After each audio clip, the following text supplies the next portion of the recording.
امام شافعی رحمت اللہ علیہ جو امام صاحب کے شاگردوں کے شاگرد امام محمد کے شاگرد ہیں اور امام محمد امام اعظم کے خاص شاگرد ہیں، یہ امام شافعی اپنے شاگرد امام احمد ابن حنبل کے ہاں بغداد میں مہمان ہو گئے تھے۔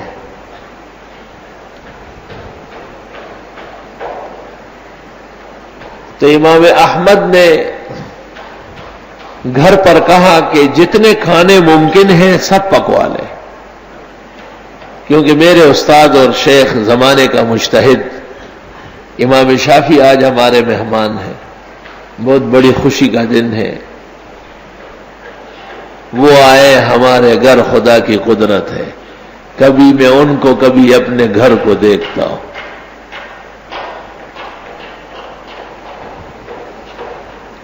بڑے زبردست قسم کے کھانے تیار کیے گئے۔ تو مشہور تو یہی ہے نا کہ نیک لوگ اور اللہ والے بس تھوڑا سا کھاتے ہیں برائے نام، ایسا چکا اور ایسا چکا ختم۔ امام شافعی نے رچ پچ کے کھایا، کہ سب کھانے ختم کر کے برتن بھیج دیے۔ تو یہ عورتیں جو ہوتی ہیں یہ بڑی نکتہ چین ہوتی ہے، اصولاً یہ کسی کی نہ مرید ہوتی ہے نہ شاگرد ہوتی ہے، خاوندوں کی پوری مطیع نہیں ہوتی۔ انہا خلقت من ذل الایسر، بائیں پسلی سے پیدا ہے، ایک بات سیدھی اور دو ٹیڑھی، اگر سیدھی کر لی تو اس کے بعد ایک ایسی کر لے گی جو سیدھی اور ٹیڑھی ہو جائے۔ حدیث میں ہے ان کو زیادہ سیدھا کرنے کی کوشش نہ کرو ورنہ طلاق واقع ہو جائے گی، ان کے ساتھ ویسے ہی گزارا کرو۔ یہاں ایسی عورتیں ہیں جنہوں نے 10-10 سال 12-12 سال سے تفسیر پڑھی ہے، لیکن کبھی جب کوئی معاملہ پیش آتا ہے تو پتہ نہیں چلتا کہ انہوں نے ہم سے پڑھا ہے، ایسا لگتا ہے جیسے ہم ان سے پڑھنے آئے ہیں۔ سادیہ شیرازیہ پندے مدے بدذات را، بدذات چو عاقل شود گردن زدن استاد را۔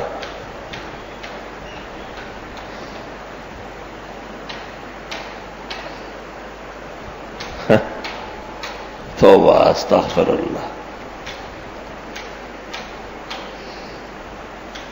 بہرحال امام احمد کو بیوی نے کہا ہے تمہارا کیسا استاد آیا ہے، اتنا زیادہ کھانا کھا لیا۔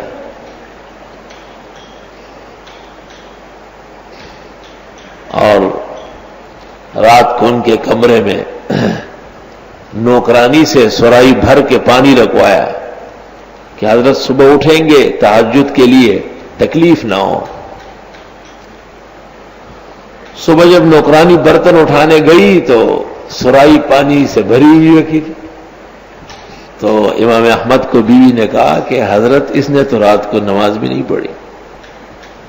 اس زمانے میں راتوں کو نہ اٹھنا بہت بڑا سانحہ تھا، سب لوگ اٹھتے تھے۔ دلا بسوس کے سوزے تو کار رہا بکنت، دعائیں نیم شب دفع صد بلا بکنت۔ راتوں کو اٹھنا بہت ضروری ہے۔ علیکم بقیام اللیل، مستدرک حاکم، رات کو اٹھ کے نماز پڑھو۔ فإنہ داب الصالحین قبلکم، یہ تم سے پہلے بزرگوں کا طریقہ ہے۔ ومرضات الی ربکم، اللہ خوش ہوتے ہیں۔ ومسخات للشیطان، شیطان دور بھاگتا ہے۔ علیکم بقیام اللیل، رات کو ضرور اٹھنا چاہیے۔ اور حدیث میں ہے کہ خزائن جو ہیں راتوں کو بٹتے ہیں۔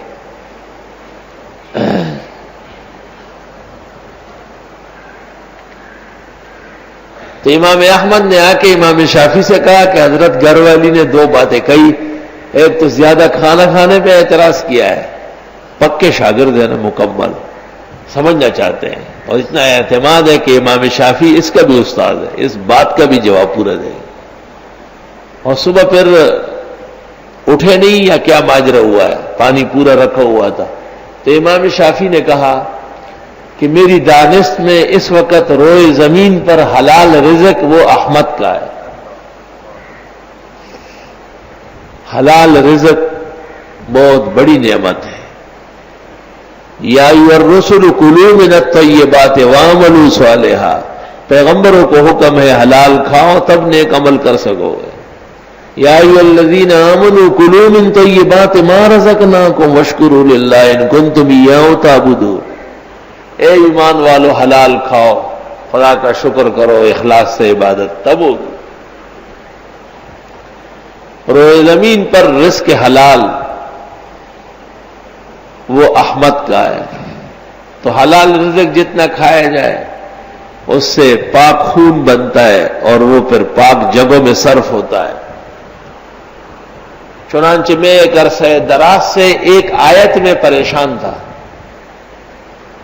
رات کو وہی آیت زیر غور رہی اور اس سے 100 مسئلے مستنبط کیے. ایک آیت سے 100 مسئلے مستنبط فرمائے اور وہ امام احمد کو گن کے بتائے. اس لیے مجھے دوبارہ نہ سو سکا اور نہ دوبارہ وضو کی ضرورت پیش آئی. عشاء کے وضو سے قیام اللیل، تہجد اور فجر کی نماز پڑھی ہے. کار پاکارا قیاس از خود مگیر، گرچ باشد در نوشتن شیر و شیر. بزرگان دین کو اپنے اوپر قیاس مت کرو.